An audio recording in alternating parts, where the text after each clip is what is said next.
नमस्कार दोस्तों, आपका हमारे YouTube channel education classes and nature में स्वागत है। दोस्तों, आज की वीडियो में मैं आपको बताने वाला हूँ माध्यमिक शिक्षा बोर्ड के एग्ज़ाम में किस तरीके से लिखा जाए ताकि हमें अच्छे मार्क्स मिलें। साथ ही मैं ये भी आपको इस वीडियो में बताऊँगा कि कौन से पेन का उपयोग करना चाहिए और प्रश्नों को किस तरीके से हमें लिखना है, वो सारी बातें मैं इस वीडियो में बताऊँगा। दोस्तों, वैसे जो ये कॉपी है 2018 की है, जिसमें इस बच्चे ने इस प्रकार लिखा है कि इसको साइंस में 100 में से 100 मार्क्स मिले हैं। सिलेबस चेंज हो चुका है, लेकिन फिर भी ज़्यादा परिवर्तन नहीं हुआ है सिलेबस में। मैं इस कॉपी के माध्यम से आपको ये बताऊंगा कि किस प्रकार लिखें, और इसमें कुछ क्वेश्चंस हैं वो अब 2022 के एग्ज़ाम में आने की संभावना भी है। आपको इस वीडियो के माध्यम से काफ़ी सीखने को मिलेगा और काफ़ी क्वेश्चन तैयार भी होंगे। देखिए, इस बच्चे ने जो इसमें जो अ खंड है, उसने ये जो अ खंड ये ऊपर ब्लैक पेन से लिखा है। आपको भी इसी प्रकार ब्लैक पेन से लिखना चाहिए। ये जो पहला क्वेश्चन पूछा गया था कि लार ग्रंथि के अंदर कौन सा एंजाइम होता है, तो इसने दोनों नाम लिखे हैं, इमिलेज और टाइलिन, दोनों नाम लिखे हैं इसने ऑब्लिक लगा के। तो आपको भी इसी प्रकार, अगर दो नाम हैं तो इसी प्रकार आपको लिखना होगा।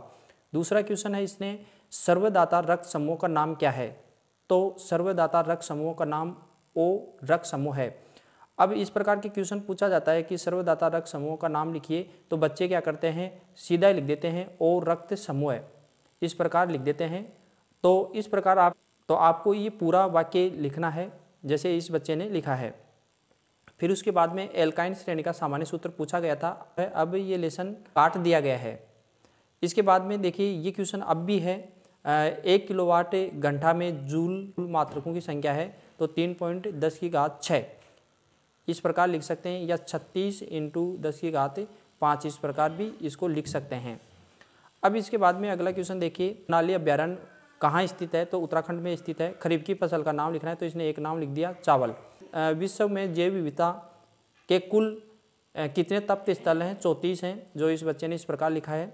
फिर रक्तचाप मापने का यंत्र है, आप दोनों नाम लिख सकते हैं। अगला क्वेश्चन देखिए, माँ के दूध में पाए जाने वाला प्रतिरक्षी है AGA, इस प्रकार इसका आंसर है।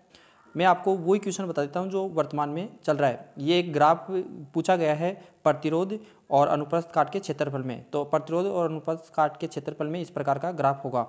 फिर इसके बाद में ग्राफ से क्या स्पष्ट होता है कि R व्युत्क्रमानुपाती 1/A, यहाँ पर अनुप्रस्थ काट का क्षेत्रफल है। खंड ब है, इस प्रकार इसने ब्लैक पेन का यूज किया है, और जो मुख्य जो पॉइंट हैं उनको भी इसने हाईलाइट किया है ब्लैक पेन से। जैसे इस प्रकार ये जो ज्वालामुखी लिखा है इसने ब्लैक पेन से लिखा है, भूकंप है वो भी ब्लैक पेन से लिखा है इसने। तो मर्त जीवों के अवशेषों को जीवाश्म कहते हैं। प्राचीन समय में भौगोलिक परिस्थितियों के कारण मर्त हुए जीवों के शारीरिक अवशेष वर्तमान में पाए जाते हैं, जिन्हें जीवाश्म कहते हैं। रेडियो कार्बन डेटिंग के द्वारा जीवाश्म की आयु ज्ञात की जा सकती है। और मानव शरीर में पाए जाने वाले दो प्रमुख अवशेषांक कौन कौन से हैं, एक तो अपेंडिक्स है और एक अक्लडाड है। मानव शरीर में वर्तमान समय में अक्लडाड का कोई उपयोग नहीं होने के कारण ये अवशेषांक कहलाते हैं, मतलब इनका कोई उपयोग नहीं है। अपेंडिक्स का और अक्लडाड का दोनों का ही उपयोग नहीं है वर्तमान में, इसलिए यह अवशेषांक कहा जाता है। ये 2 रोग पूछे गए थे, विषाणु जनित हेपेटाइटिस या पीलिया और फ्लू। तंबाकू में पाए जाने वाला एल्कलॉइड निकोटीन है, ये तंबाकू से होने वाली हानियां हैं जो वर्तमान में नहीं है। फिर ये उत्प्रेरक वाला भी हट चुका है। ये उसमें अपघटन और विद्युत अपघटन, इनमें अंतर पूछा है, तो इसने देखो ये दोनों ब्लैक पेन से लिखा है। इस प्रकार के अपघटनीय अभिक्रिया में यौगिक ऊष्मा द्वारा छोटे छोटे अणु में टूटता है, और इसमें अपघटनीय अभिक्रिया में पदार्थ की द्रव अवस्था में विद्युत द्वारा प्रभावित करने से वह अपघटित हो जाता है, विद्युत अपघट्य कहलाता है। और ये जो इनके जो उदाहरण हैं, कैल्शियम कार्बोनेट को गर्म करने पर ये कैल्शियम और कैल्शियम कार्बोनेट मतलब CO2 में टूट जाता है, ये CO2 आएगा यहाँ पर।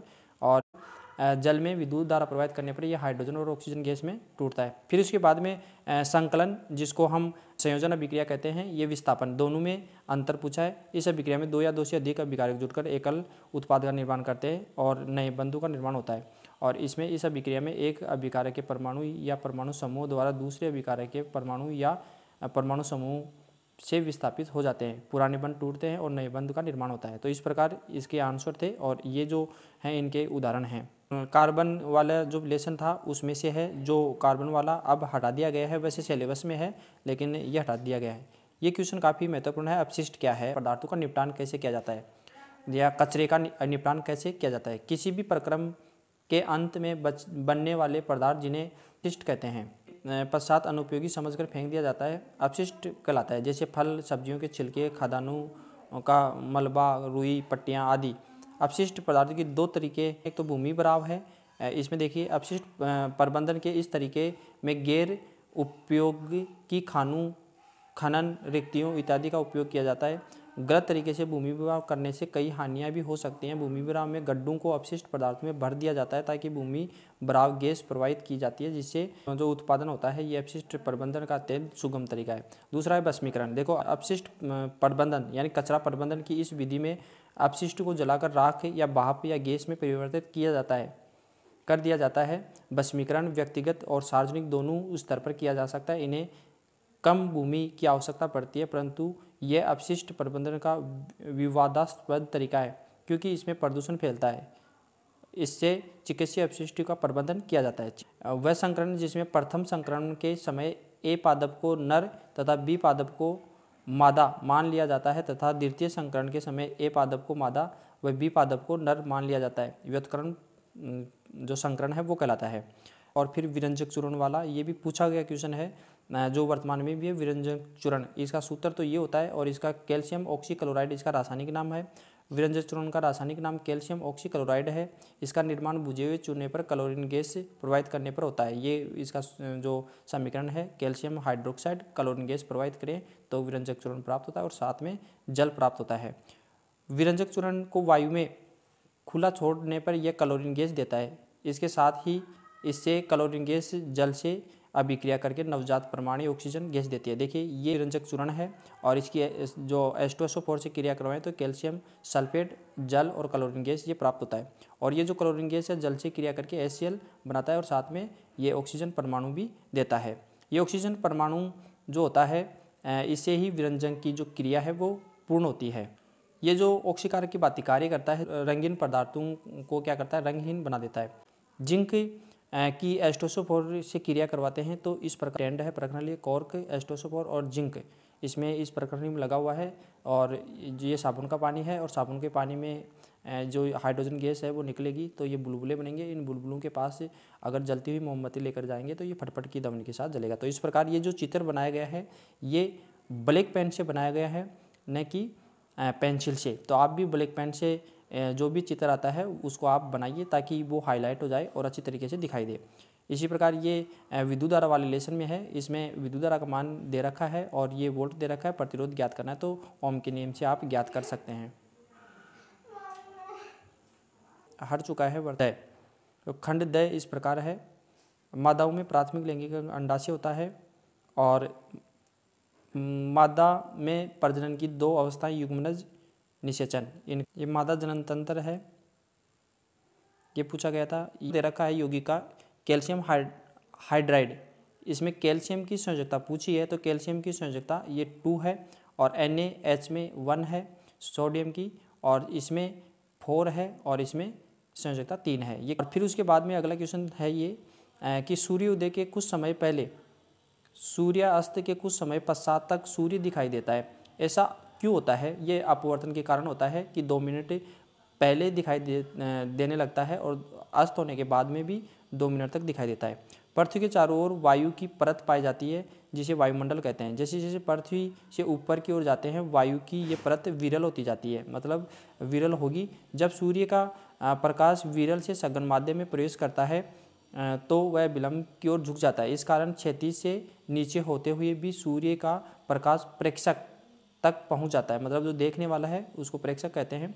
इस प्रकार सूर्यास्त के बाद सूर्य का प्रकाश क्षैतिज से नीचे होने पर भी अपवर्तन के कारण प्रेक्षक को दिखाई देता है। इस प्रकार अपवर्तन की ऐसा होता है, ये अपवर्तन के कारण ही ऐसा होगा। अब ये चित्र बनाया है, ये है जब श्वेत प्रकाश को प्रिज्म में से गुजारा जाता है तो वो 7 रंगों की पट्टी में विभक्त हो जाता है, ठीक है। तो और ये जो पट्टी है उसका जो 7 रंग है उनका क्रम है ये, जिसको बेजानी है पिनाला, इस प्रकार हम याद कर सकते हैं। तो ये प्रिज्म का चित्र है और इसमें ये 7 रंग हैं। फिर उसके बाद में पूर्ण आंतरिक परावर्तन है। ये पूर्ण आंतरिक परावर्तन किसे कहते हैं, ये भी मैंने आपको जो बता दिया है। आप प्ले लिस्ट में जाकर ये वीडियो देख सकते हैं। इन सब के जो आंसर हैं प्ले लिस्ट में जाकर इसको देख सकते हैं।